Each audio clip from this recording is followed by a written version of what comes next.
Good day, future CPAs. I am Lindsay from the group of Uriah, and today we will be discussing the accounting for leases, part 1. So let's start. Lease is defined as a contract or part of contract that conveys the right to use an asset or the underlying assets for a period of time in exchange for consideration. In layman's term, ang lease ay tinatawag nating rent. At pag sinabing rent, it involves two parties. First is yung nagpapaupa or the lessor, it is the one who provide. And yung second party is yung umuupa or the lessee, the one who obtains. And syempre, merong bagay na inuupahan or the underlying assets. Example is car. Pag sinabing rent, ipapasa ni lessor yung right to control the assets kay lessee hanggang sa term na napagkasunduan nila. Hindi siya panghabang buhay, so ibabalik din ni lessee kay lessor yung sasakyan, kaya sabi sa definition, for a period of time lang in exchange of consideration. Yung consideration, malamang na may ibibigay si lessee kay lessor, usually money talaga, para makuha ni lessee yung right of use ng car. Identifying a lease. First thing na kailangan nating ma-determine para malaman natin na lease pa talaga is dapat ma-obtain ni lessee yung rights to use kay lessor. Example, yung car. Dahil nga nirentahan na niya yung car, pwede niya itong gamitin anytime kasi nasa kanya yung right to direct use and right to obtain substantially all the economic benefits ng identified assets. Identified assets. An assets can be identified by explicitly stated. Example, stated na sa contract yung brand, engine at capacity ng car. Or being implicitly specified. Example is hindi pa nakabuild yung car sa beginning ng kontrata, pero expected to be identifiable na siya sa time na yung car is pwede na gamitin ng lessee. Portion of assets are considered as identified assets if it is physically distinct. Example is yung floor ng building. When it is not physically distinct, then the portion of assets is not unidentified assets. Example, yung 30% ng fiber wires sa cable unless it represents substantially all of the capacity ng assets. Otherwise, hindi siya lease contract. Substantive substitution rights. An asset is not identified as assets for lease if the supplier has the substantive substitution rights throughout the period of use. When we say substantive substitution right, it means wala kay lessee yung right to control an assets, hindi niya magamit kung kailan niya gusto dahil lang nasusunod pa rin ni si lessor. Same as pag napapakinabangan pa rin ni lessor yung assets sa period na dapat si lessee lang ang nakikinabang. Hindi naman substantive if yung rights ng lessor is na-exercise lang sa particular time, example during repairs, maintenance, or upgrading. Rights to obtain substantially all of the economic benefits means kailangan nakokontrol e napapakinabangan ni lessee yung identified assets. Sa kanya napupunta kung anumang benefits ang mag-arise sa asset throughout the period. Right to direct the use. Si customer or lessee ay may right to direct the use if una, malayo siyang makapag-decide kung paano at saan niya gagamitin ang assets. Example, yung car pwede niyang ipagamit sa iba or pang personal lang. And second, if the relevant decision is predetermined. Protective rights. Ito yung right ng lessor kung saan hindi naman niya pine-prevent yung direct use ng lessee to use the assets. It is used to protect the interests of the lessor. Example, is required sa lessee na i-inform sa lessor kung babaguhin niya yung gamit sa assets and yung other informations ay naka-flash sa screen. Lease term, non-cancelable period, is yung period kung saan hindi pwedeng i-withdraw ng both lessor and lessee yung kontrata. Means, yung contract is enforceable. When it is no longer enforceable, they can terminate the lease without the permission of each other. Next is yung period covered by an option to extend the lease if the lessee is reasonably certain to exercise that option, and periods covered by an option to terminate the lease if the lessee is reasonably certain not to exercise that option. Example, in January 2000X1, nag-start yung contract between the lessor and the lessee. Yung first 2 years, hindi pwedeng i-withdraw ng kahit sino sa kanila. Ito yung timeline na color blue. After 2 years, pwedeng mag-extend si lessee ng another 2 years, yung color green. If na-extend pa ni lessee yung another 2 years, yung green sa timeline magiging blue. Since magiging blue, non-cancelable yon. If di naman nag-extend, pwede na nilang i-terminate yung contract with 3 months notice period. Let's move on to accounting for lease sa side ng lessee. Finance lease ang gagamiting accounting ni lessee but there's an exemption. We will discuss it later. Sa concept ng finance lease, kinoconsider na ng lessee na kanya yung assets rather than rent. We'll have an example after ma-discuss yung theories. Sa initial recognition, we debit right of use assets since kinoconsider na siya as pagmamayari ng lessee and credit sa lease liability dahil hindi pa naman to bayad. Yung lease liability, initially measured siya at the present value ng lease payment na hindi pa bayad. Lease payments includes: first is yung fixed payments including in-substance fixed payments, less any lease incentives receivables. Incentives na binibigay ng mga lessor usually para mahikayat yung mga potential lessee na pumirma ng lease agreement. Next is yung variable lease payments that depends on an index or rate, initially measured using the index or rate as at the commencement date. Letter C is the amount expected to be payable by the lessee under residual value guarantees. A residual value guarantee is a guarantee made to the lessor that the value or part of the value of an underlying assets will be at least specified amount at the end of the lease. Letter D is the exercise price of the purchase option if the lessee is reasonably certain to exercise that option. And last, payment of penalties for terminating the lease if the lease term reflects to the lessee's exercising an option to terminate the lease. And lease liability is subsequently measured at amortized cost. Next is yung right of use assets.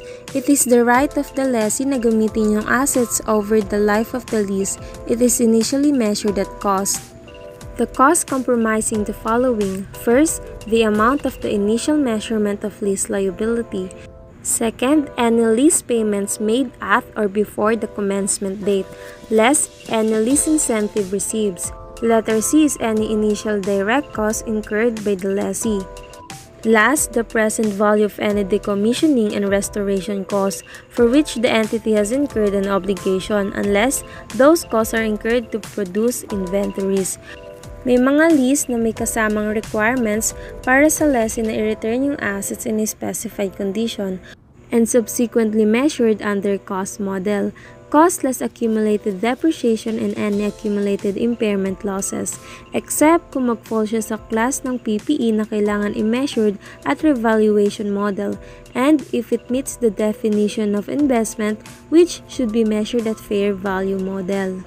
Depreciation, we depreciate assets sa useful life niya if may transfer of ownership at the end of lease term and if may purchase option. If not, i-depreciate ang assets sa lease term or useful life, whichever is shorter. Discount rate, if determinable ang interest rate implicit in the lease, ito yung gagamitin natin to discount the lease payments. If hindi, the borrowing incremental rate is used. Lessee's incremental borrowing rate, the rate of interest that a lessee would have to pay to borrow over a similar term, and with a similar security, the funds necessary to obtain an assets of a similar value to the right of use assets and a similar value to the right of use assets. So here's our example. On January 1, 2000X1, nag-enter si Hiraya Corp ng 3-year lease of equipment na may annual rent of 100,000 payable at the end of each year. May remaining useful life of 10 years. Interest rate implicit in the lease is 10%. Ang sabi kanina, if determinable ang interest rate implicit in the lease, ito yung gagamitin to discount the lease payment. May incremental borrowing rate na 12%. Straight line method ang gagamitin sa depreciation. Given na ang present value factors and we will use the 10%. Initial measurement of lease liability and rights of use assets. We have fixed payments na 100,000 multiplied by present value of an ordinary annuity of 1 at 10% and 3.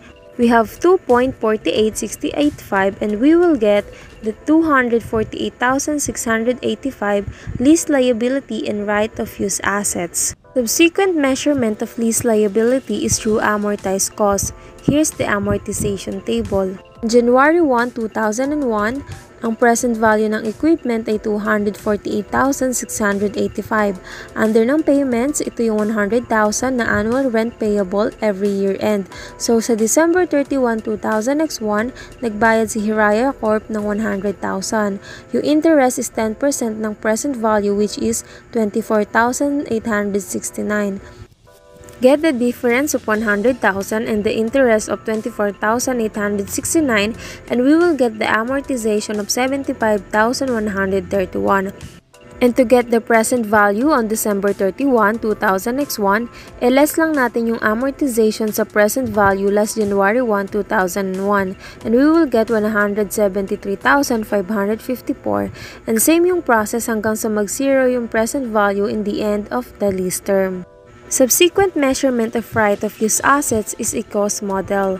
Since wala namang transfer of ownership or purchase option, hindi siya i-depreciate over its useful life na 10 years. So, i-depreciate natin siya using lease term of 3 years because it is shorter.